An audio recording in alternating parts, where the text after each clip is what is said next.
അപ്പോൾ ഫ്രണ്ട്സ് നമ്മുടെ വണ്ടിയൊക്കെ അവിടെ എറണാകുളത്ത് വർക്ക്ഷോപ്പ് കൊണ്ടുവച്ചിട്ടുണ്ട്. അവർ ഏകദേശം റെഡിയാക്കി കഴിഞ്ഞിട്ടുണ്ട്. ബാക്കി കുറച്ച് പണികളുണ്ട്, അതുകൊണ്ട് ചെയ്ത് വെക്കാൻ പറഞ്ഞിട്ട് നമ്മൾ വേഗം നാട്ടിലേക്ക് പോകുന്നത്. അപ്പോൾ നമ്മളിന്ന് മണാലി പോവാണ്.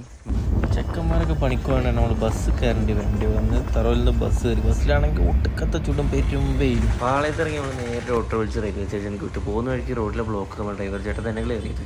അങ്ങനെ നമ്മൾ റെയിൽവേ സ്റ്റേഷനിൽ എത്തി. നമുക്ക് 4ാമത്തെ പ്ലാറ്റ്ഫോമിലേക്കാണ് പോകേണ്ടത്. അവിടെയാണ് നമ്മൾ മംഗളാലക്ഷ്മി എക്സ്പ്രസ് എത്തുന്നത്. നടന്നാണ് നമ്മൾ അവിടെ എത്തിയിരിക്കുന്നത് സുഹൃത്തുക്കളെ. കുറച്ച് കഴിഞ്ഞപ്പോഴേക്കും നമ്മൾ ട്രെയിൻ എത്തി കയറി. എന്തൊരു ശ്മശാന മുഖത, ആളും തിരക്കൊന്നുമില്ല, നല്ല സമാധാനമായിട്ട് പോകാൻ പറ്റിയ ട്രെയിൻ.